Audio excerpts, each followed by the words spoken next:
Bueno, arranquemos con una oracióncita, encomendándole este momento al Señor, en el nombre del Padre, y del Hijo, y del Espíritu Santo. Amén. Ven Espíritu Santo, ven por medio de la poderosa intercesión del Inmaculado Corazón de María, tu amadísima esposa. Ven Espíritu Santo, ven por medio de la poderosa intercesión del Inmaculado Corazón de María, tu amadísima esposa. Ven Espíritu Santo, ven por medio de la poderosa intercesión del Inmaculado Corazón de María, tu amadísima esposa. Amén. Espíritu Santo de Dios, te alabamos, te bendecimos, te glorificamos. Gracias por el don de la vida, gracias por el don de la iglesia, gracias por permitir que por medio de estos medios digitales podamos reunirnos para poder seguir meditando sobre todo lo que tú has querido dejarnos para que podamos acercarnos más a ti. Queremos pedirte, Señor, la gracia de que en este día, de manera particular, donde se celebra el amor humano, podamos comprender el propósito particular que tienes para nuestra vida desde esta vocación que es la vocación universal. Vemos la intercesión ante todo de la bienaventurada y siempre Virgen María, para que siendo ella la mujer que por excelencia más amó, porque se supo unir más profundamente a Dios, interceda por nuestros pobres corazones heridos e incapacitados para amar, para que podamos encaminarnos nuevamente al propósito y al diseño original de Dios, que es poder amar, entregarnos, donarnos y recibir el amor de Él y del prójimo. San Juan Pablo II, apóstol de la persona humana, también te encomendamos este momento y te pedimos tu intercesión. Y todo esto lo pedimos por Jesucristo nuestro Señor. Amén. En el nombre del Padre y del Hijo y del Espíritu Santo. Amén. Bueno, mis queridos hermanos, qué alegría poderlos ver, qué alegría compartir con ustedes. Me presento para los que no me conocen, mucho gusto. Yo me llamo Juan Camilo, tengo 21 años, soy colombiano. Tengo un apostolado en redes sociales que se llama Habitados por Él desde hace más o menos 5 o 6 años, donde, digamos, lo hablo de muchas cosas, comparto sobre todo lo que tenga que ver con la espiritualidad católica, pero de manera particular con la teología del cuerpo. En estos momentos soy estudiante de teología y también he tenido la oportunidad de formarme, digamos, de manera especial en teología del cuerpo. Y bueno, digamos lo que de eso no me gustaría decir de eso vivo porque siento que más que un trabajo es un apostolado, ¿no? Entonces para mí es como el sentido de mi vida, digámoslo así. Siento que es algo que el Señor me ha llamado a predicar sobre el amor humano, el plan que Dios tiene para cada uno de nosotros. Y bueno, qué belleza poder hacerlo a través de esta enseñanza tan linda de la teología del cuerpo que San Juan Pablo II le ha dejado a la iglesia y que yo estoy completamente convencido de que hoy más que nunca viene a responder las incógnitas más profundas del corazón humano. Y de manera puntual, el día de hoy creo que todos estamos en modo, bueno, aquellos que tengan sus parejas sobre todo estarán como en modo San Valentín, otros que estamos en la soltería, pues como que decimos, ah, sí, San Valentín, qué lindo, el santo, pero hasta ahí, porque puntualmente no estamos, digámoslo, en una situación de pareja, entonces como que no tenemos como con quién salir, ¿cierto? Ojo, no sé si todos los que están aquí están solteros, y si no, felicidades que mientras toda la gente está por allá celebrando San Valentín de forma, no sé, pagana, ustedes están aquí dedicándose a compartir un poco en Jesús y en María para crecer más en el amor. Pero sobre todo me inquieta muchísimo que si nosotros nos ponemos a mirar nuestra vida, digámoslo, y empezamos a darnos cuenta, toda nuestra vida, toda nuestra historia, y no solamente a nivel humano, sino que a nivel cristiano, vamos a reconocer que hay una constante búsqueda del amor. El ser humano de manera particular, lo que más busca en la vida, lo que más busca en su historia es el amor. Porque, digamos, lo podríamos decir que esto es un principio casi que ontológico de la persona, es decir, hace parte del ser, del hombre antropológico, y es que fuimos creados para amar. Nuestra vocación no es otra que esta. Nuestro llamado principal es esto, es que dar la gracia de la soltería. Nuestro llamado puntual es este, el amor, y el Señor ha querido darnos todo eso. Y resulta que para hablar del amor humano, pues yo ahorita les estaba comentando que pues la teología del cuerpo viene a hablarnos muchísimo de esto. Yo creo que muchos han escuchado de pronto algo sobre teología del cuerpo, porque hoy en día, digamos, tiene un auge bastante grande a nivel del mundo, sobre todo como en el continente americano se está dando a conocer de una manera pues muy fuerte. Por ejemplo, aquí en Colombia creo que desde hace más o menos 5 años pues se ha dado como todo este boom de la teología del cuerpo. Sé que Estados Unidos tiene como la delantera en este tema, porque tienen a este crack de Christopher Wetz, al Theology of the Body Institute, entonces como que se conoce un poco más de esto. Sin embargo, pues la teología del cuerpo, como les digo, viene a responder preguntas muy existenciales de la persona humana y pues hoy quiero que podamos hablar un poquito sobre esto, sobre la vocación al amor, sobre el llamado que Dios tiene y cómo la teología del cuerpo nos viene a dar luces para poder responder esta duda y esta incógnita tan grande, ¿no? Vamos a empezar, digámoslo, sobre qué es la teología del cuerpo. La teología del cuerpo, rápidamente, son un compendio de 129 catequesis que San Juan Pablo II, antes de ser San Juan Pablo II, cuando era cardenal, cuando era Caro Voltila, pues se sienta a escribir acerca del amor humano en el plan divino, de manera puntual, deseando responder de manera, digámoslo, concreta a dos preguntas. ¿Quién soy yo y cómo puedo llegar a ser feliz? Y uno podría decir como, bueno, esas preguntas como, ¿por qué surgen? Resulta que en el contexto en el que San Juan Pablo II escribe la teología del cuerpo, lo hace precisamente porque, digámoslo, durante toda su vida, desde que era muy niño, siempre se vio, digámoslo, enfrentado como a todas las tensiones humanas, a los conflictos más fuertes a nivel humano, a las experiencias más dolorosas, tristes y de sufrimiento humano. Entonces, digámoslo, cuando tú estás en un contexto donde ves la muerte de manera tan cercana, quedó huérfano de padre, de madre, de su familia murió y él quedó, digámoslo, muy joven solo en el mundo, cuando tú ves, digamos, lo que estas situaciones de la muerte afectan no solamente a él, sino que afectan a muchas más personas, cuando tú te das cuenta que, por ejemplo, los matrimonios se destruyen, hay divorcios, hay abandonos, cuando tú ves el aborto, él también tuvo que vivir, digámoslo, todo el flagelo de la Segunda Guerra Mundial, cuando tú ves este contexto tan tenso y tan árido, tú te preguntas cuál es el propósito de Dios para nosotros. Si la escritura, la revelación, el magisterio, nosotros de manera muy constante nos viene a decir que fuimos creados para la felicidad y que Dios quiere lo mejor para nosotros y que Dios nos ama, ¿cómo poder entender y ver el amor de Dios en un mundo donde lo único que vemos es sufrimiento, muerte, dolor y que de manera, digámoslo, evidente contradice esto que, digámoslo, supuestamente Dios tiene para nosotros y quiere para nosotros? ¿Cómo puedo sentirme amado por Dios cuando, no sé, tengo 5 años y veo cómo mi mamá se muere y cómo mi papá se muere porque los mató alguien en estos contextos tan violentos de algunas personas que, digamos, lo han vivido estas circunstancias? Entonces, él decía, bueno, o sea, ¿cómo podemos responder a estas preguntas que son realmente profundas, necesarias y válidas en la experiencia humana? ¿Cómo poder encontrar a Dios en medio de toda esta, digámoslo, tensión social? Entonces ahí es cuando él se sienta a escribir la teología del cuerpo, porque dice, algo tuvo que haber pasado. Si el plan de Dios desde siempre ha sido que nosotros fuéramos amados, nos creó porque nos ama, en la iglesia nos enseña todo este tema de que tenemos una dignidad supremamente grande y supremamente increíble, bueno, ¿en qué momento como que la vaina se torció? ¿En qué momento esto dejó de ser? ¿En qué momento nuestro corazón se incapacitó para amar? Si nosotros estamos diciendo que fuimos creados a imagen y semejanza de Dios, y esto significa que podemos amar como Él ama, es decir, de una manera libre, de una manera total, de una manera fiel, de una manera fecunda, ¿en qué momento llega la infidelidad a nuestra vida? ¿En qué momento la esclavitud del pecado nos ata tanto al punto de que llegamos a decir, siento que no soy capaz de dejar esto, siento que no soy capaz de salir de esto? ¿En qué momento las relaciones se ven tan fracturadas, tan fragmentadas? ¿En qué momento el uso entra a las relaciones humanas? Si fuimos creados para naturalmente ser capaces de amar y de entregarnos. Entonces San Juan Pablo II dice, algo tuvo que haber pasado, porque la naturaleza del hombre no es esta. Nosotros no fuimos creados ni para la esclavitud, ni para el uso, fuimos creados para la donación total de nosotros mismos, de dar, pero también de recibir y acoger al otro a imagen del amor trinitario. Entonces, Juan Pablo II, muy existencialista del hombre, se sienta un 8 de diciembre frente al Santísimo Sacramento y empieza a escribir lo que más adelante conoceremos como la teología del cuerno, pero que inicialmente él llama el propósito del plan del amor humano en el plan divino. Y él empieza a escribir 129 catequesis donde empieza a responder esta pregunta. ¿Quién es el hombre y cómo el hombre puede llegar a ser feliz? Pero San Juan Pablo II se da cuenta que de manera concreta esta pregunta se responde con algo muy... Creo que me muteé ya. San Juan Pablo II se da cuenta que esta pregunta se responde desde nuestra realidad corpórea y empieza a decir, ok, el cuerpo del ser humano, el cuerpo del varón y el cuerpo de la mujer no es un accidente ni es consecuencia, podríamos llamarlo así, de la evolución, por llamarlo de alguna manera. O sea, no está ahí porque pues tengan un cuerpo y existan ahí mientras tanto. No, no, no.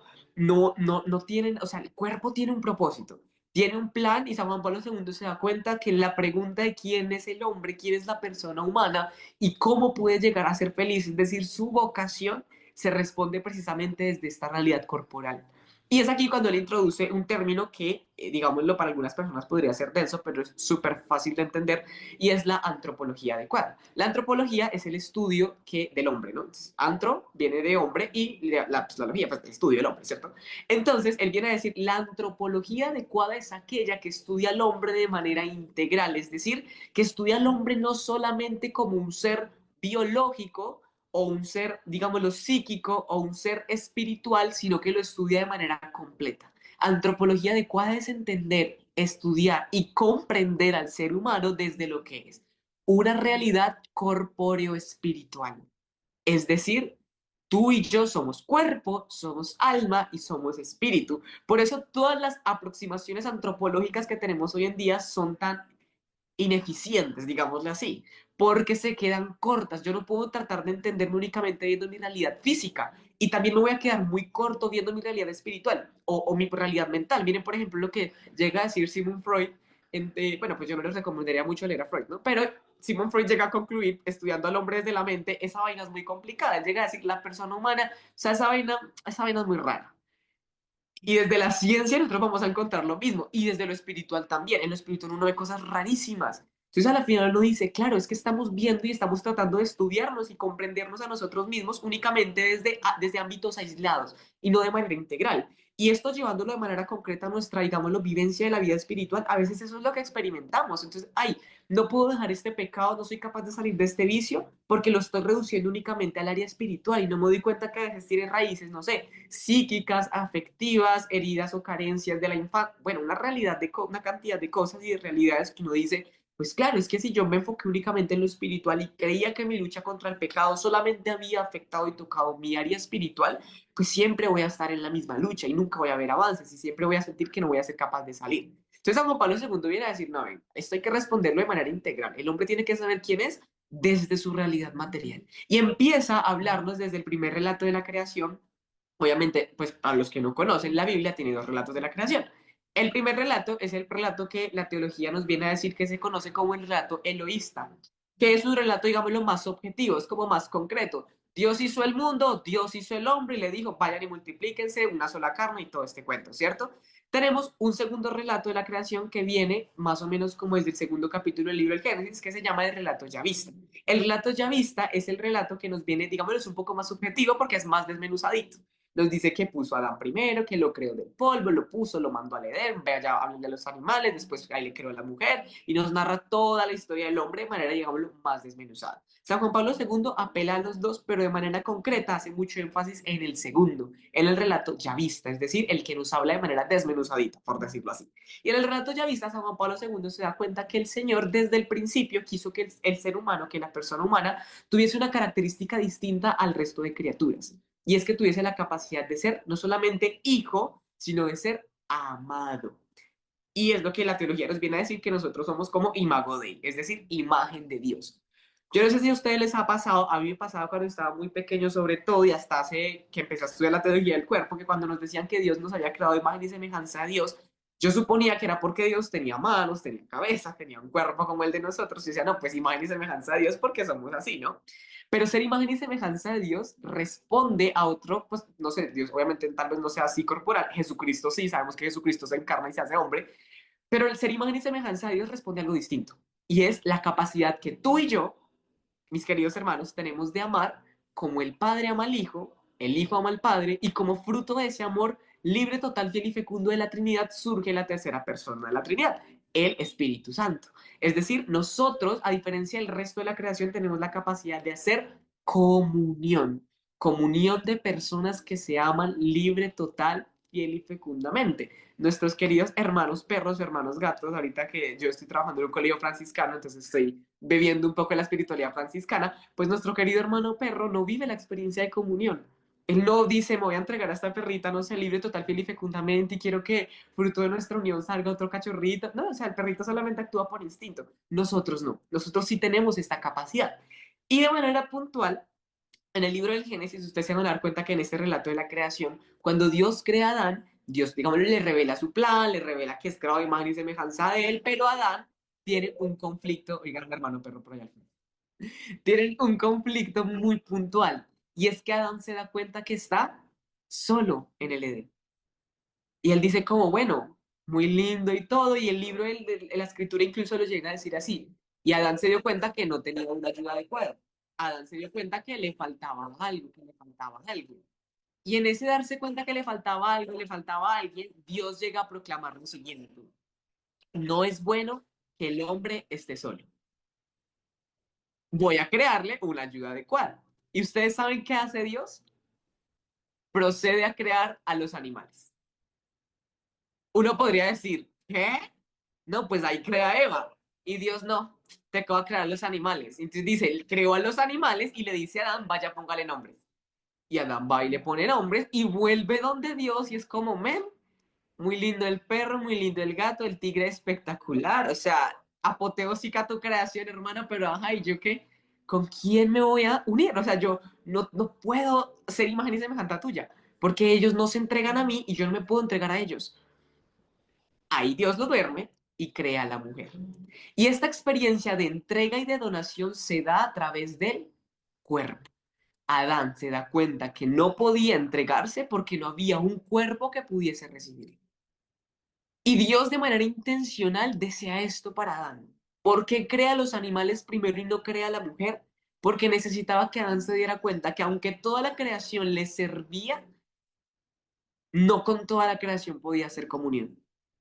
Principio fundamental en la teología del cuerpo y en la antropología humana.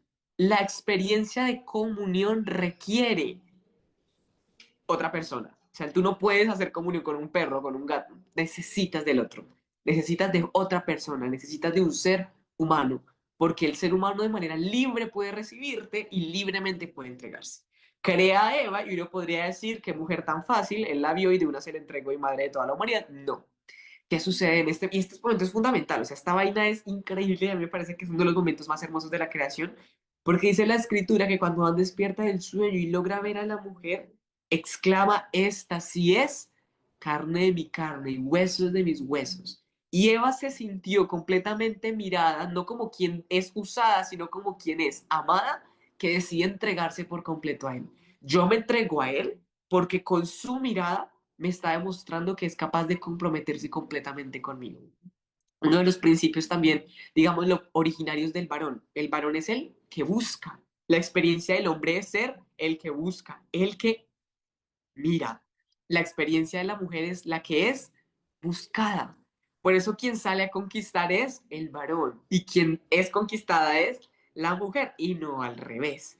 Y eso es muy importante porque hoy en día tenemos un mundo extremadamente loco donde uno ve que son las mujeres las que están buscando y conquistando y los hombres dormidos. Y no es así, es al contrario. El hombre busca y mira y las mujeres son buscadas y son encontradas. Y esta mirada es muy importante, mis queridos hermanos, porque la mirada que Eva vio en Adán fue una mirada íntegra. O sea, ella tuvo la certeza interior de que ese hombre que la estaba mirando para comprometerse entera y completamente con ella. Y por eso tuvo la seguridad de, aquí me entrego, aquí me dono.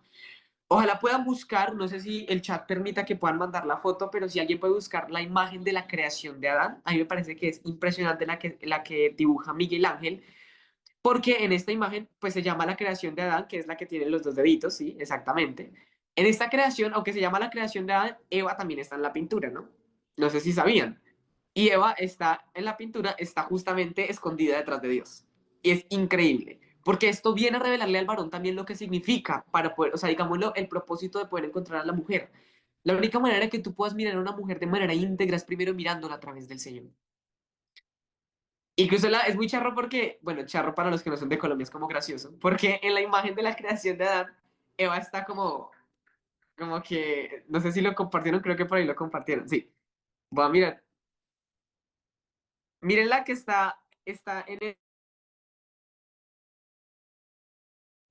miren la que la está abrazando. Dios está así. ¿Ya la vieron? Espero que sí, asientan con la cabeza si la vieron.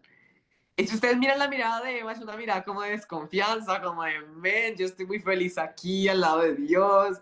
O sea, miren ese man ahí todo echado, ni siquiera les tira la mano pues para tocarlo a usted. Yo bien feliz acá en el corazón de Dios.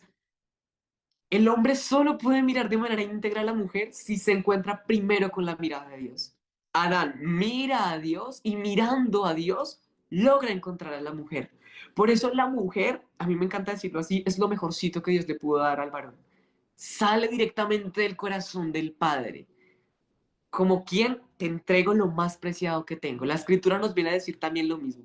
Donde está tu tesoro, está tu corazón. El corazón de Dios, mis queridas mujeres, estaba en ustedes también.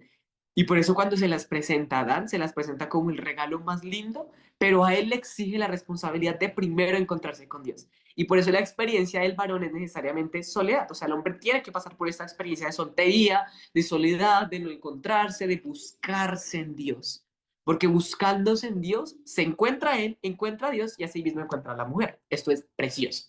Y en esta experiencia de comunión hay algo también que es fundamental, sobre todo cuando estamos hablando de la relación, digámoslo, varón y mujer, es que la experiencia de comunión, el donarse, el entregarse, sobre todo de manera fecunda, que la fecundidad en el amor no solamente, digámoslo, la procreación de hijos, sino sobre todo también la capacidad de que el amor crezca en la pareja, requiere de dos cosas: diferenciación sexual y, se me olvidó la segunda, perdónenme la existencia. Ya, diferenciación sexual y complementariedad genital. Es decir, Adán supo que esta sí es cuerpo de mi cuerpo y sangre de mi sangre. ¿Por qué? Porque vio el cuerpo desnudo de Eva. Y Eva vio el cuerpo desnudo de Adán. Y viéndose mutuamente dijeron, él puede entregarse a mí y yo puedo recibirlo a él. Y viceversa. ¿Por qué? Porque físicamente nos podemos unir. Y aquí San Juan Pablo II empieza a decir, o algo que él llega a llamar el significado esponsal del cuerpo. ¿Cuál es la vocación del varón y cuál es la vocación de la mujer a la luz de la corporalidad? La vocación del varón está íntimamente relacionada a la adoración, a la entrega, a la renuncia de sí, a salir de sí mismo, de su comodidad, para darle vida a la mujer que a su vez recibe al varón y se nutre de él. Por eso, por ejemplo, de manera concreta, los genitales masculinos están de manera externa, hacia afuera. Es un signo en el que Dios muestra y dice, tú estás llamado a salir de ti. En el momento, por ejemplo, el acto conyugal, el iniciador es el varón, en la experiencia física también. En el momento de la unión conyugal también, digámoslo ya en el momento, digámoslo, culmen, el momento en el que la pareja llega al placer, el varón precisamente, digámoslo, culmina y se da saliendo de sí, plantando en la mujer la semilla de quien se puede servir para fructificar ese amor. Y por el contrario, la vocación de la mujer es recibir al varón, recibir lo que él le da, fructificarlo y así poder generar vida. Y esto, mis hermanos, es que esto es precioso. O sea, yo digo esto y es como, siento como que el Espíritu Santo viene a decirnos, miren, por favor, no se conformen con algo menos que con esto. Porque, mis hermanos, eso fue lo que vino a ser Cristo en la cruz. Cristo entrega su cuerpo y la iglesia, que es su esposa, lo recibe. Y recibiéndolo se hace fecunda y haciéndose fecunda, henos aquí. Misión Rúa desde por allá, yo estoy aquí en Colombia y seguimos fructificándonos en el amor. Miren cómo el cuerpo viene a revelarnos cuál es nuestro propósito, cuál es nuestra vocación, la manera concreta en la que estamos llamados a donarnos. Entonces Juan Pablo II dice, esto explota, o sea, esto es un boom, esto hay que escribirlo, y empieza a escribirlo, y empieza a desarrollar todo este tema del amor humano en el plan divino, y empieza a venirnos a hablar sobre cómo el Señor viene a través de nuestro cuerpo a mostrarnos la vocación que tenemos al amor, y empieza a, digámoslo, darle una visión más, digámoslo, cristiana a muchas de las realidades corporales que nosotros experimentamos, que usualmente pensamos que contradicen el plan de Dios para nuestras vidas, entre ellas el deseo sexual, por ejemplo. Y viene a decir San Juan Pablo II, esta vaina que muchas personas creen que es muy mala porque los lleva al pecado, al contrario, es muy, muy buena. Es tan buena que en la medida en la que una persona es capaz de ordenar el deseo sexual, puede encontrarse con Dios. Apréndanse una cosa que a mí me reventó el cerebro cuando lo escuché. Ninguna otra cosa en el mundo te puede acercar más a Dios que la vivencia plena e íntegra de la sexualidad. Porque la iglesia viene a enseñarnos que la sexualidad no es algo que tú tienes, es quien tú eres. La sexualidad es expresión y manifestación total de toda la persona. Eso quiere decir que la vivencia completa de mi persona me puede llevar a encontrarme directamente con Dios. Lo que Satanás no puede dañar, busca viciarlo. Satanás ya no podía dañar la sexualidad porque sabía que esto había sido creado por Dios y que era muy, pero muy bueno. ¿Qué hizo Satanás entonces? Voy a viciarlos. Y eso que en su momento, en el principio, fue hecho, fue pensado para que los acercara más a Dios, hoy voy a hacer que los esclavice y los aleje de él.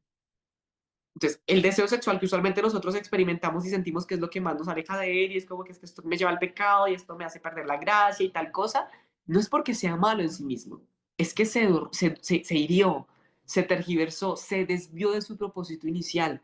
Hay muchos autores que hablan sobre esto, yo les recomiendo particularmente, obviamente, a San Juan Pablo II, pero les recomiendo también a C.S. Lewis, el escritor de las Crónicas de Narnia. Él tiene un libro muy teso que se llama Los Cuatro Amores. En este libro, él habla del amor eros, es decir, el amor que obliga a la persona a salir de sí, a donarse, a entregarse, el amor que te hace experimentar este ímpetu y esa fuerza interior que tú dices, no entiendo qué estoy sintiendo, pero quiero como entregarme, ese deseo, eso es bueno, es muy, muy bueno. Hagan de cuenta, Christopher West lo explica muchísimo con cohetes, y él dice, estos cohetes al principio fueron ordenados para que una vez disparados nos pudiesen llevar al cielo, a las estrellas. Pero el pecado que hizo los invirtió. Y por eso la experiencia del deseo es como si se replegara sobre nosotros mismos y nos incapacitara para amar. Y uno dice, hombre, estoy como viciado, como atado, como que, ajá, ¿dónde está la santidad en esto? Pero el principio de Dios para todas estas realidades es eso, no es otra cosa que el amor, es entregarse, esa misma fuerza, ese mismo deseo, por ejemplo, que el varón, por ejemplo, el deseo sexual obviamente lo experimentan todos, pero de manera puntual en el varón es distinto. En el varón se vive con una fuerza diferente que en la mujer. Y el del varón es muy impulsivo, ¿no? O sea, la sexualidad de la mujer funciona de una manera muy distinta a la del varón, pero la del varón es como inmediata, o sea, es rápida, es impulsiva y es del momento, o sea, ya, lo quiero todo, ¿cierto? Esto, mis hermanos, es muy hermoso porque esto Jesús, o sea, Cristo con esto viene a decirnos, ven, tú como varón estás llamado a, con esa misma fuerza, con esa misma pasión, con ese mismo ímpetu, emular la forma en la que yo he amado al mundo, entregarse como yo me he entregado, incluso hasta la muerte. Y por eso cuando uno empieza a entender todo esto, uno dice, pues mi vida me cambia, porque obviamente ya empiezo a vivir ya de una forma de, no estoy atando, sino que empiezo a ordenar todo esto del deseo. Y en la experiencia de la comunión, estas dos cosas son muy, pero muy esenciales. Entender que la relación afectiva humana requiere del varón y requiere de la mujer. Es importantísimo esto a nivel antropológico, más allá, digámoslo, de la parte moral, del por qué decimos que Dios creó hombre y mujer y todo esto es que toda tu realidad biopsicoespiritual te habla de que necesitas del otro, pero de manera concreta, en la vocación, por ejemplo, al matrimonio, necesitas de alguien que sea distinto a ti, alguien que desde la parte física, pero también espiritual, te pueda recibir, porque no es igual. Entonces, hoy en un día de San Valentín, nosotros usualmente podemos, los que estamos solteros sobre todo, podemos llegar a criciarnos y como decir, sobre todo si los años van pasando, yo tengo 21 años, todavía no estoy tan criciado, pero si los años van pasando y uno va viendo como que llegan los 30 y los 30 y tantos y nada de nada, y tú dices como, bueno, y el Señor tampoco como que me manda al seminario y tampoco me manda como al convento y me tiene como ahí, como en una lista de espera súper extraña que no entiendo, ajá, y entonces puede uno llegar a, digámoslo, experimentar este desespero, yo le llamo como el desespero del San José o de la Virgen, de decir, ¿dónde está? ¿Dónde está? ¿Dónde está? ¿Dónde lo encuentro? Y sobre esto, creo que hay varias cosas por decir. La primera de ellas es que hay que tener mucho cuidado, porque cuando tú vives esta vocación al amor desde la desesperación, eres capaz de conformarte con lo que no sea igual a tu vocación y al llamado que Dios tiene para ti.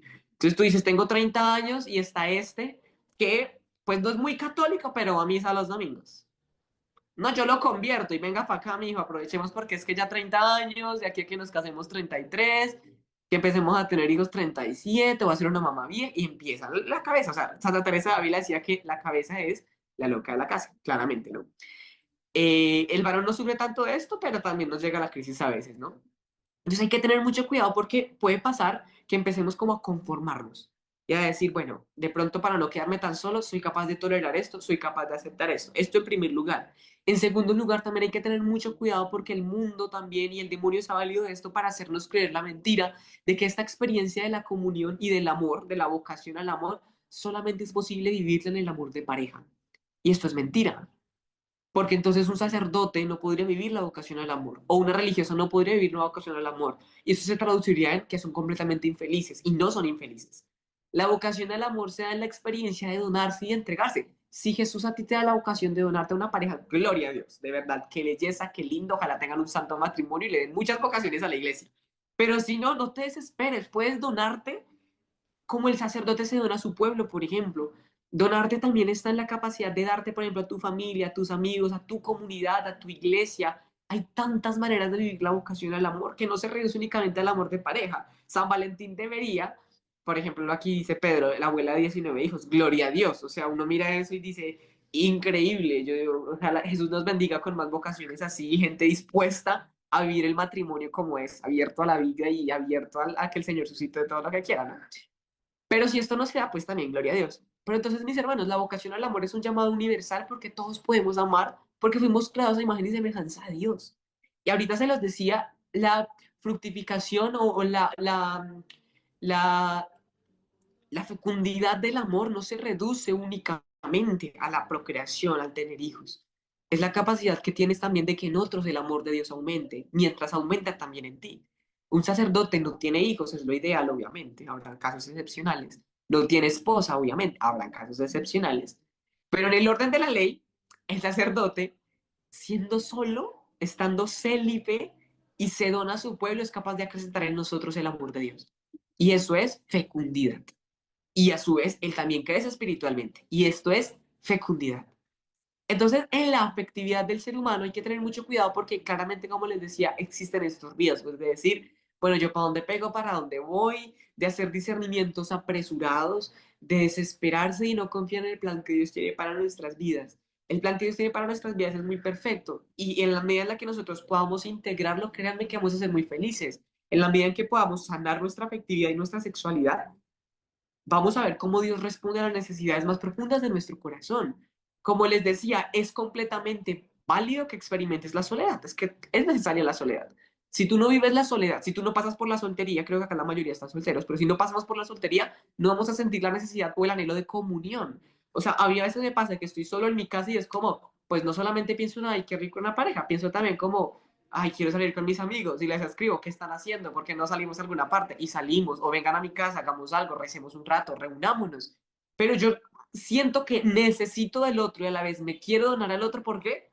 Porque estoy solo y esto es importantísimo, válido. Entonces, no sientan que eso que están sintiendo, esa soledad o ese desespero o ese deseo de querer estar con alguien, es algo que Satanás les está poniendo para arruinarles la vocación y el camino de Dios. No, es bueno, es natural, es válido y Dios necesita servirse de eso para que podamos comprender que estamos llamados a amar y a dejarnos amar. Claramente, es cuestión de ordenarlo. Listo, Señor, tengo este deseo, tengo este anhelo, a través de él y de mi cuerpo y de lo que he vivido y de lo que más o menos uno en oración empieza a discernir, ¿de qué, de qué manera concreta quieres que me done? Desde el matrimonio, desde la vida consagrada, desde la vida soltera, por ejemplo.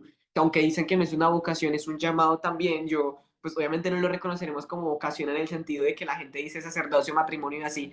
Pero yo les comparto una reflexión personal. Yo digo, el Señor suscita laicos consagrados. Y para mí eso también es un llamado vocacional muy concreto, porque que tú seas un laico y que Jesús no te diga a la vida religiosa, pero tampoco te mande al matrimonio, es una decisión fuerte porque para los ojos del mundo es como, ¿y entonces qué? Y más si somos católicos, ¿no? Porque ve a tú confesarte con el padre y bueno, ¿y tú qué? No, padre, ahí. ¿Y por qué no se va para el seminario? ¿Qué está esperando? No, padre, entonces se quiere casar. No, tampoco, padre. Y entonces a mí me ha pasado, o sea, digo, porque a mí me dicen como, ¿y tienes novia? Y yo, no, padre. ¿Y te vas para el seminario? Y yo, tampoco, padre. Y entonces, y yo, no, padre, pues, ahí. ¿Y qué estudia? Yo, teología. ¿Y para qué estudia teología si no se va a ir de padre? Y yo, padre, pues la teología me gusta. Entonces uno dice, claramente hay crisis y claramente van a haber muchas voces que a ti te van a estar como susurrando cosas, pero el discernimiento al final lo haces tú de acuerdo a lo que el Señor te revela. Pero recuerden siempre esto, el amor es la vocación universal y a través de nuestro cuerpo y de todo lo que somos, estamos llamados a, digámoslo, Dios más bien responde estas preguntas. ¿Quién soy yo? Primeramente soy hijo, estado civil complicado, exactamente. Estado civil complicado. Muy complicado, padre. Muy complicado porque Dios como que fluctúa entre la consagración, pero la soltería y como que no entiendo, ¿no? Pero ¿cómo respondo esta pregunta? Entonces, primero, ¿quién soy yo? Soy un hijo muy amado de Dios. Nuestra identidad de hijos es revelada también en Jesucristo. Obviamente la iglesia viene, por ejemplo, en el Concilio Vaticano II viene a decirnos que Jesucristo revela al hombre al propio hombre y viene a revelar la plenitud de su vocación. Es decir, tú eres persona en la medida en la que te pareces a Jesús. Dato curioso, como dicen por ahí, tiramos pactos y me voy. Uno siempre dice, es que pequé porque soy muy humano, o es que soy muy débil porque soy humano, es que, pues yo no sé si por allá lo dicen, por acá lo decimos mucho, por acá decimos, no, padre, es que yo soy tan humano que pequé, es que yo soy imperfecto porque soy muy humano. Y la antropología teológica a nosotros viene a decirnos, tú pecas porque eres menos humano, porque muy humano es ser como Cristo. Ser humano verdaderamente es ser como Cristo. ¿Por qué los santos llegaron a ser santos? Porque fueron humanos, completamente. La Virgen María, porque esa mujer es tan hermosa, porque fue muy, muy humana. Se integró de manera completa en lo que significaba cuerpo, alma y espíritu. Y todo esto lo elevó a la voluntad del Padre. Entonces, yo no peco porque soy muy más, peco porque soy menos humano. Y entre más peco quiere decir que estoy más lejos de vivir el llamado que Dios me ha hecho. Por eso San Pablo llega a usarse y atreverse a decir, imítenme a mí como yo imito a Cristo. E incluso a afirmar algo que uno diría, wow, o sea, qué nivel de vida interior y de santidad tendría que tener el hombre para decir, ya no soy yo quien vive, sino Cristo quien vive en mí. Ser humano es ser como Cristo. Llegar un momento en el que, como lo diríamos, por ejemplo, en toda la parte dogmática de la Trinidad, eh, vivimos esta unión completa de la Trinidad en nosotros. El Padre habita en mí, el Hijo habita en mí, el Espíritu Santo habita en mí, y yo soy uno con ellos. Y no hay distinción alguna entre quién es el uno y quién es el otro, porque somos uno. Padre, que todos sean uno, como tú y yo somos uno. Entonces Jesucristo viene a decirnos, venga, yo les muestro qué significa ser hijo, incluso rápidamente para que vayamos culminando esta parte y pasemos a las preguntas. Si ustedes se ponen a ver toda la vida de Jesucristo, obviamente más allá del obrar extraordinario y la redención de los pecados y todo esto, es la revelación del llamado que estamos, digámoslo, a vivir como hijos de Dios. Y hay dos fragmentos de la escritura que a mí de manera particular me hacen mucho eco y me parecen preciosos, me parecen muy lindos, y se dan en el bautismo del Señor y en la transfiguración. Cuando ocurre el bautismo del Señor, dicen los evangelios que pues, el Señor se bautiza, se abren los cielos, desciende una paloma sobre Jesús y se escucha una voz que dice, este es mi hijo, el amado. ¿Se acuerdan? En otro del momento del Evangelio, Jesús sube al monte Tabor. Y estando en el monte Tabor, se transfigura, vuelve y ocurre el fenómeno, se abren los cielos, sale una voz que dice, este es mi hijo amado en quien me complazco, escúchenlo.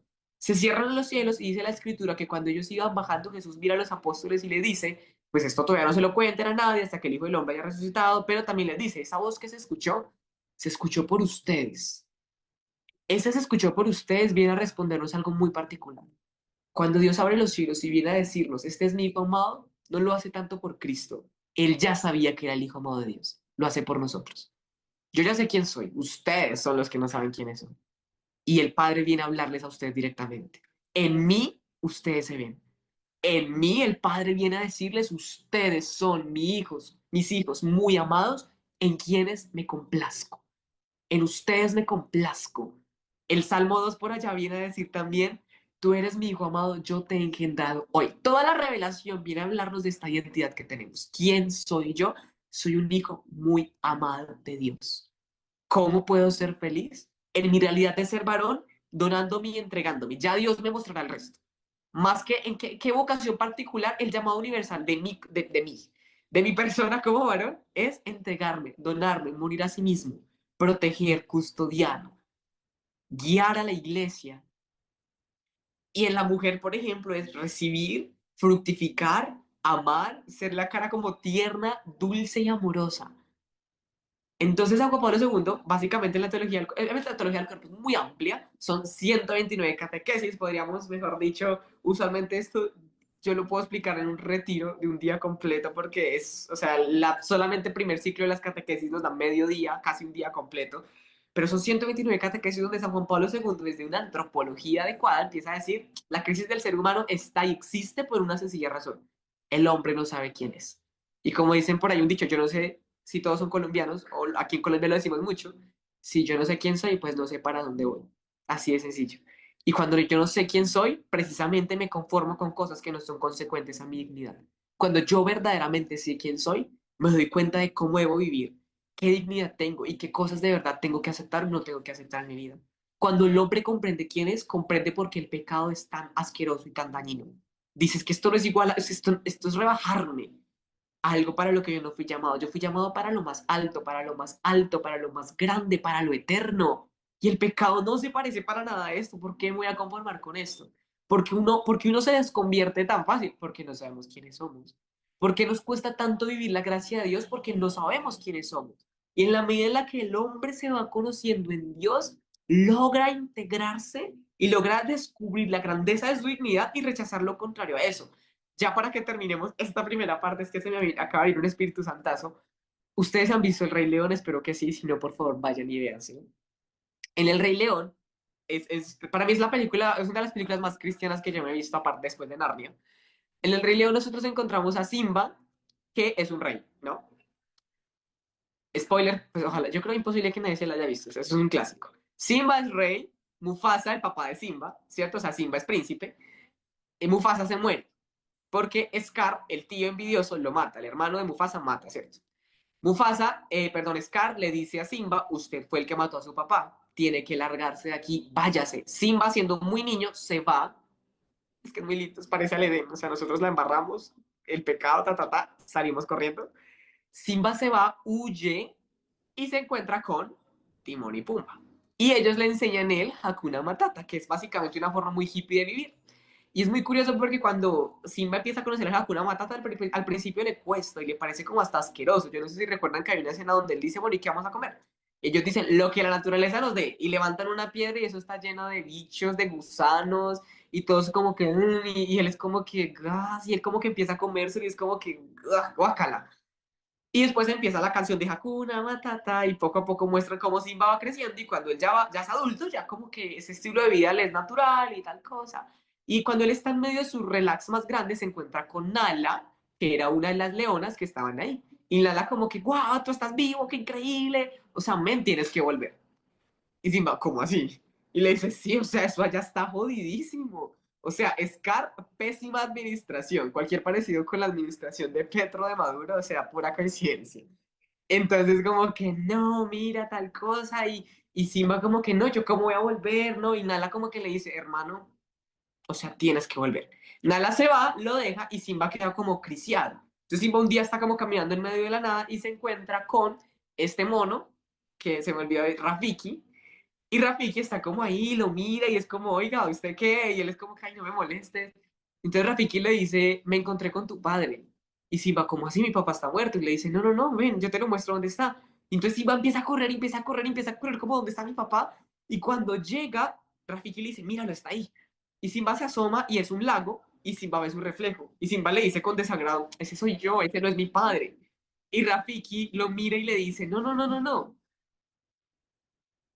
perdón, pasó un carro muy fuerte. Y Rafiki lo mira y le dice, mira, mira bien, mira bien.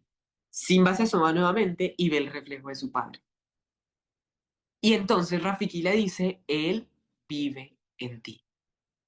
Y después se abren los cielos y aparece Mufasa y le dice, Simba. Entonces él, no, padre, ¿cómo puedo regresar? ¿Por dónde empiezo? Y Mufasa solamente se va y le repite una cosa muchas veces, muchas veces. Simba, recuerda quién eres, recuerda quién eres, recuerda quién eres, recuerda quién eres, recuerda quién eres. Y Simba se queda con eso, recuerda quién eres, quién soy yo, soy un rey. Y cuando Simba reconoce la dignidad y la identidad que tiene, se va a la pelea. Derrota a Scar y recupera el reino. Es exactamente lo que pasa con nosotros. ¿Quién eres tú? Mírate dentro de ti, porque dentro de ti habita Él.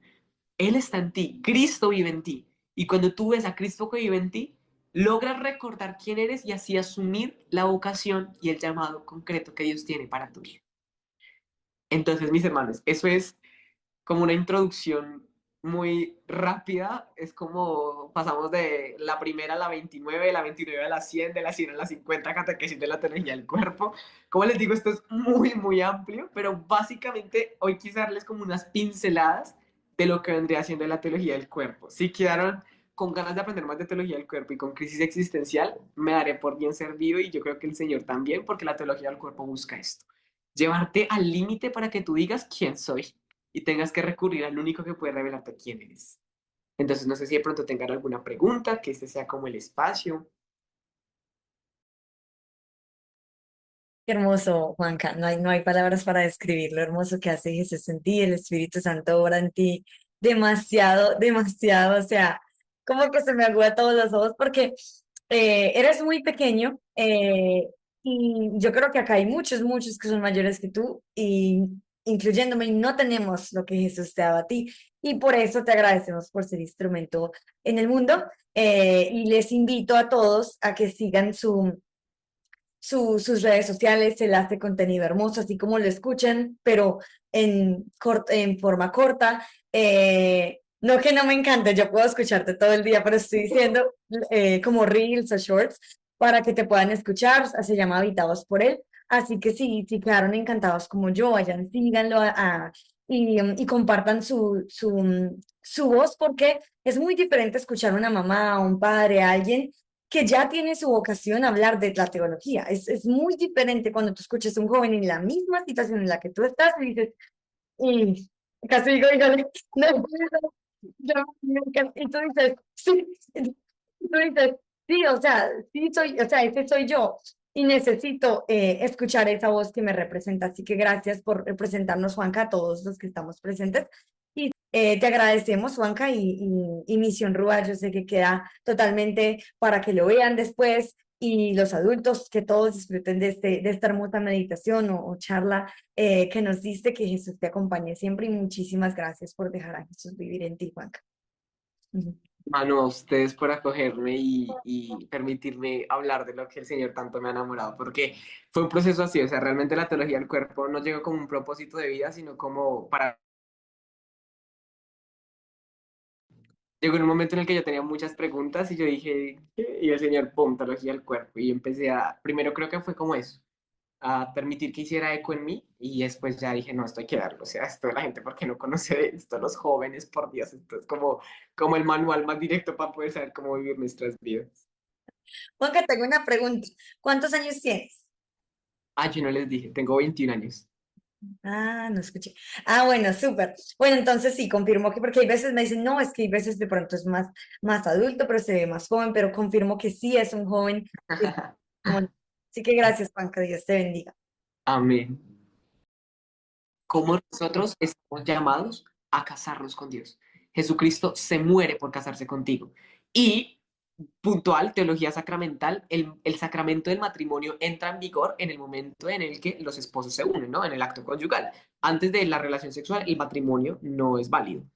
Después de que de los esposos se unen, ya empieza a ser válido. Jesucristo por eso entrega su cuerpo y nos deja la Eucaristía. Me quiero casar tanto contigo que no, o sea, me voy a unir contigo de manera corporal. Por eso la hostia no es algo que usted se ponga ni que usted se cuelgue, es algo que te comes, es algo que te penetra, es algo que entra en ti para poder ser una sola carne. ¿Cómo sé que el amor de Dios existe? ¿Cómo sé que el amor es real? Porque veo a un Dios que no solamente murió por amor a mí, sino que se quedó en una hostia por amor a mí y que me ha prometido casarse. En la cultura judía es hermosísimo porque uno mira cuando el esposo o el novio, digamos, los iba a comprometer con la mujer, el novio hacía un pacto. Y ese pacto, digamos, era como yo entrego, no sé, una vaca o algo, y con eso pacto, y ya esa mujer es mía, aunque no iba con ella desde el momento. O sea, generalmente ellos se iban hasta 10 12 meses, un año, a construir la casa donde iban a vivir, y después volvían por ella, y ahí sí se casaban. Yo no sé si se acuerdan por allá de un pasaje de Hechos de los Apóstoles, donde nuestro querido Jesús le dice chao, chao a los apóstoles. Él dice, me voy porque les voy a preparar un lugar. Exactamente lo mismo. Ya los compré, ustedes ya son míos, los compré con la sangre. O sea, ya pactó, él ya firmó el acta matrimonial de nosotros. Se fue a prepararnos un lugar, ahorita estamos esperando a que vengas para hacer la ceremonia. Y esas son las bodas del Cordero. Entonces, ¿yo por qué tengo la certeza de que el amor existe? Por eso. Porque tengo hechos concretos que me lo revelan. ¿Y cómo sé que Dios tiene un plan para cada uno de nosotros? Porque es lo que también Él empieza a revelarnos a través de Jesús. En Jesucristo yo me doy cuenta que hay una acción concreta de Dios para obrar en cada uno. La acción que, digámoslo, Dios, digámoslo, dio a través de Jesucristo no es la misma que utilizó a través de la Virgen María, no es la misma que utilizó a través del Papa Juan Pablo II, el Papa Francisco, el Papa León XIV. Todos tenemos un llamado diferente.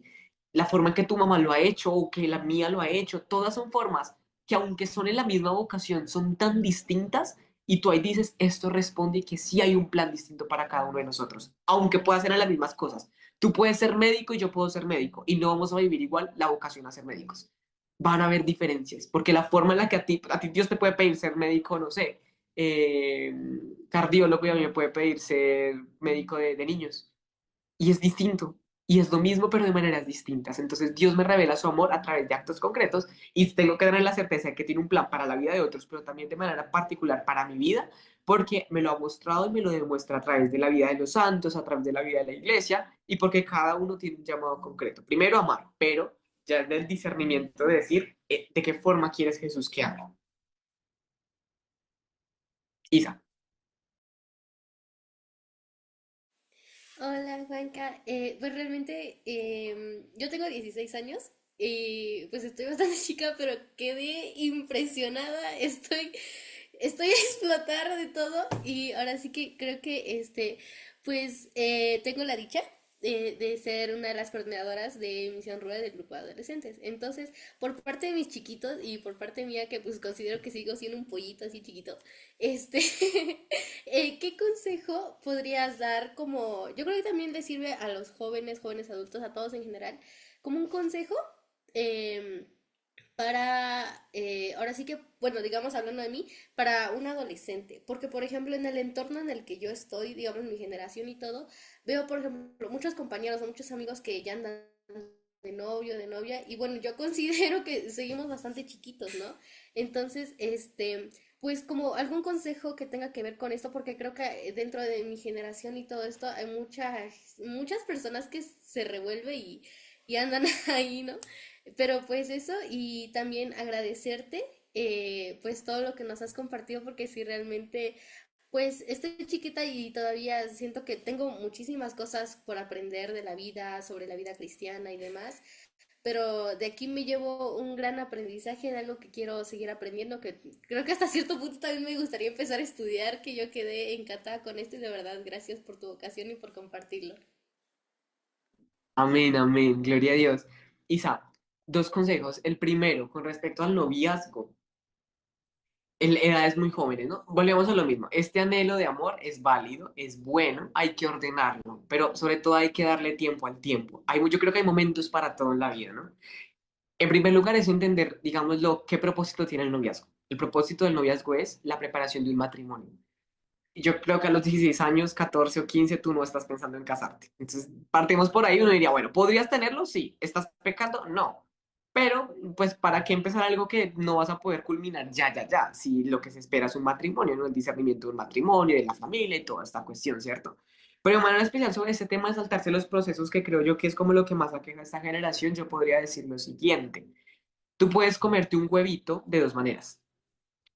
Lo coges, lo pones pones el fuego, pones la sartén, estampillas el huevo ahí porque tienes que irte rápido, lo revuelves, se te fue con cáscaras y todo, lo apagaste porque salgo en 5 minutos, me lo como súper rápido y me lo comí medio cocinado, medio crudo, con cáscaras y me sacié un poco, o pongo la sartén, dejo que se caliente, le pongo mantequillita, pongo el huevo, revuelvo el huevo, espero que se cocine el huevo.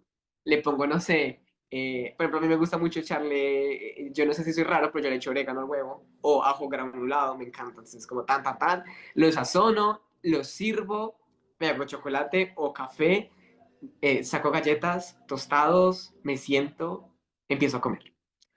O sea, tienes dos opciones. O te lo comes rápido, rápido, no lo disfrutas, no lo saboreas, esa vaina como que, por afán, o le das tiempo de que se cocine y lo disfrutas mejor. Entonces yo creo que eso es como lo primero. Y el segundo consejo que les podría dar es no se conformen, o sea, realmente lo que nuestro corazón siempre ha anhelado es a Jesús. Y seguir a Jesús no se debe quedar únicamente, sobre todo cuando uno es joven, en la emoción de los momentos espirituales bonitos que se dan con Jesús. Esos momentos ayudan muchísimo a construir la relación con Dios, claro que sí. Pero la relación con Dios, sobre todo en la juventud, necesita de renuncias, renuncias eficaces, puntuales. Las escrituras y los agiógrafos, los que estudian la Biblia, sobre todo los doctores en Biblia y todo este tema, concluyen que la mayoría de los apóstoles fueron llamados a una edad muy joven, ¿no? Y Jesús cuando los llamaba y no los llamaba a medias. Todo lo que tienes y sígueme. Deja todo lo que tienes y sígueme. Ese todo lo que tienes aplicado a nuestra vida, claramente. Pero eso, ¿en qué se traduce en? No puede haber amistad en el mundo y amistad con Dios. Amistad con el mundo es enemistad con Dios. Entonces no pueden haber matices, no pueden haber grises de yo sigo a Dios, me encanta, voy a Misión Rúa y todo súper genial, pero no sé, Bad Bunny vino aquí a tal parte y allá estoy. Amistad con el mundo es enemistad con Dios. O estás o no estás. O te entregas, como decía la hermana Claire, o todo o nada. O te donaste y lo diste todo por aquel que es el amor de tu vida. O sea, ya te prometió matrimonio, ¿qué más esperas? O te conformas o no te vas a conformar con nada, porque con Cristo es o todo o nada. Entonces diría esas dos cosas. Primero, guarden bien los procesos. Y segundo, no tengan miedo a renunciar. O sea, yo les digo de primera mano, las renuncias duelen, duelen, cuestan, cuestan. Hay apegos, hay muchos apegos. Pero al final, grábense esto, Dios no quita nada, Dios lo da todo. Y cuando tú crees que te lo está quitando todo porque estás entregándole todo y tú dices, tuve que renunciar a estos amigos, a esta persona, a esta pareja, a este novio, a esta música, a esta forma de vestir, a esta forma de hablar y sentí que me lo quitó todo, tú te das cuenta que en ese instante Dios, al contrario, te despojó de una nada para dártelo todo. Y ahí tú dices, esto no tiene precio. O sea, esto no vale la pena, esto vale la vida. Lisette, Muchas gracias. Entonces. con gusto, Isa. Pues bendiciones, hermano. La verdad, me resonó mucho esta parte, ¿no? De que hablaste de los 30, porque justo nosotros pertenecemos a un grupo de 30 a 40, donde pues estamos ya cayendo en desesperación algunas veces, ¿no? De en qué momento va a llegar mi San José, ¿verdad? Sobre todo a nosotras las chicas, ¿no? Y sí, o sea, no te lo voy a negar, hay un punto donde caemos en desánimo como mujeres, y sobre todo porque tenemos este anhelo de la maternidad, ¿no? Y muchas veces por nuestra historia personal, pues es necesario sanar nuestra afectividad, claro, pero ¿cómo podemos saber si estamos en el punto donde Dios nos está llamando ya a la maternidad, pero no hay nadie alrededor? O sea, ¿cómo mantener la esperanza o más bien cómo saber si ya estamos listas, ¿no? Para el matrimonio? Porque en un autoconcepto podemos decir, no, pues yo estoy buscando a alguien, pero no hay nadie. Pero últimamente me he dado cuenta que probablemente no es el momento, a pesar de la edad, ¿no? Muchas veces. Y muchas veces nos cuestionamos más por la parte biológica, que estamos como que en esa ansiedad de que pues ya se me va el tren, ¿no? Ya se me va el tren y es un punto, por ejemplo, para las que somos 30, 40, porque he visto muchos comentarios en grupos de solteros católicos, no, ese comentario, ¿no? De tanto de hombres como de mujeres, de pues es que ya tengo cierta edad y no llega, ¿no? No llega. Entonces yo he notado mucho que hay un proceso de sanación. Entonces, yo la pregunta que quiero saber es, ¿cómo saber si ya he sanado mi afectividad y que ya estoy realmente lista, listo para el matrimonio? ¿Y por qué no aparece, no? Esa es siempre como que la pregunta que muchos yo creo que hemos tenido en esa edad de 30 a 40. Tú sabes que ya estás listo cuando tu deseo de amar está ligado a el darte y no al de esperar recibir algo. Entonces, hace muchos años yo hice un reel que decía, tú quieres una pareja, ¿por qué? Porque quieres cantar, porque quieres dedicarle poemas, porque quieres cantar canciones, o porque quieres de pronto de alguna forma usar esto para no asumir tu soledad. Era como algo así, parafraseándolo un poco. Entonces tú te das cuenta que has sanado la afectividad cuando realmente tu llamado a amar, o sea, esto que tú sientes, quiero entregarme a alguien, es eso, me quiero donar, o sea, quiero entregarme, quiero vivir este complemento, esta unión, digámoslo, que puedo experimentar con el otro, y no únicamente porque de pronto hay razones, no, es que mira, ya estoy tantos años, es que soy la única de mi familia que no se ha casado, es que me siento muy sola, o es que tal cosa, ¿no? O sea, la intención con la que tú buscas a alguien es porque quieres amarle, quieres donarte, quieres entregarte a esa persona, no porque estás esperando que esa persona te pueda dar. Porque cuando tú entras en una relación esperando a que esa persona te dé, llega un momento en el que no va a cumplir tus expectativas. Y tú vas a decir, es que esta persona era católico, pues que yo quería que fuera un católico de misa solamente dominical y el hombre quiere misa todos los días y rosario y ángelus y es como todo intenso y como que le cuesta tal cosa y le cuesta la pureza, bueno, no sé, muchas cosas que uno dice, bueno, o sea, es que el amor también es cruz. Sí, o sea, Cristo nos lo viene a mostrar, el amor es cruz, el amor es crucificado y en ocasiones también es esta idea que nos vendemos de San José o la Virgen, ¿no? Entonces, hasta que yo no encuentro un hombre que se parezca a San José o una mujer que se parezca a la Virgen, ninguno me sirve. Y es muy difícil porque para ser la Virgen primero tendrían que ser inmaculadas y para ser San José, o sea, yo creo que ni a los talones les llegamos todos nosotros, aún intentándolo, ¿sí? Y volvemos a lo mismo, seremos santos en la medida en que seamos nosotros mismos. Entonces yo te diría eso, tú te das cuenta que has sanado la afectividad cuando primero tu intención al amar no es otra que donarte y entregarte, y segundo, también diría cuando tu corazón está ordenado primeramente hacia Dios, hacia Dios. Primer mandamiento de la ley de Dios, amarás al Señor tu Dios con todo tu corazón, con toda tu alma y con todo tu ser, y al prójimo como a ti mismo. El orden es ese. Quien ama a Dios, ama al prójimo y se ama a sí mismo. Pero quien solamente se está amando a sí mismo, difícilmente amará a Dios y mucho menos podrá amar al próximo.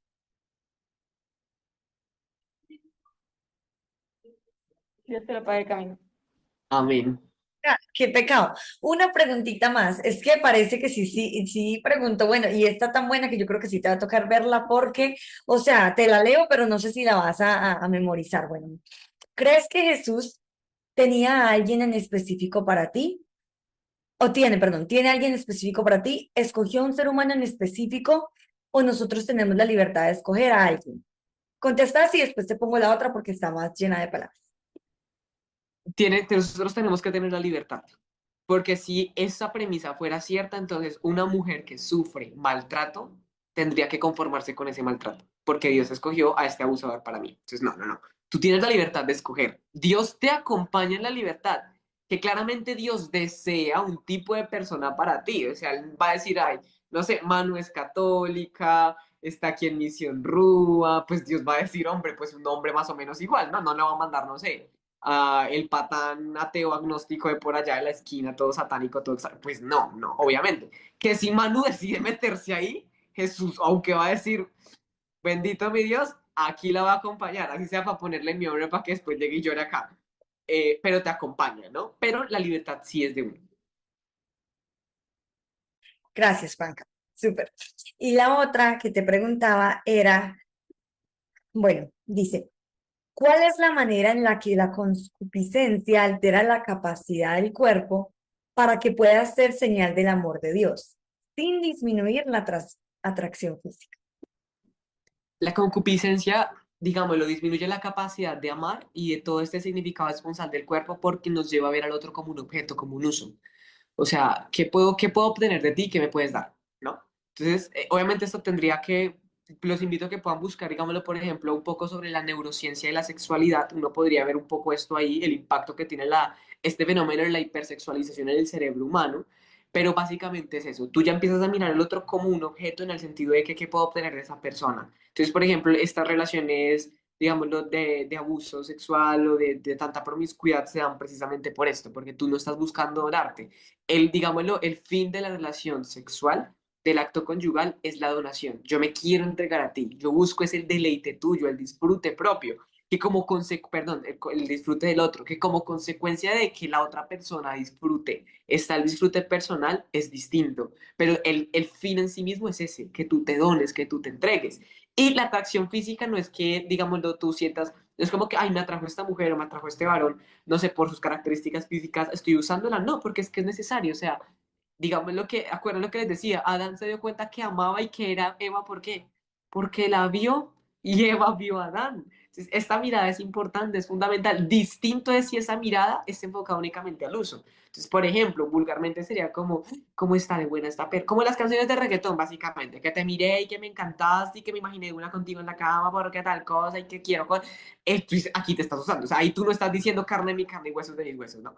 Es muy diferente la mirada que tú miras a la persona y tú digas, wow, o sea, esta persona es muy linda físicamente, o sea, me atrae. Ahí es distinto. ¿Por qué? Porque estás reconociendo que ahí hay como algo. Distinto es cuando esto está como desordenado y ya tú ya te lo llevas a otros escenarios, ahí ya tú logras reconocer que hay una experiencia de uso. Gracias, Juanca. Déjame ¿ah? Voy a quitarte de Spotlight. Muchísimas gracias a Jesús en ti de nuevo. Dios te bendiga siempre, siempre y ha sido encantador haberte tenido aquí en Jóvenes de Misión.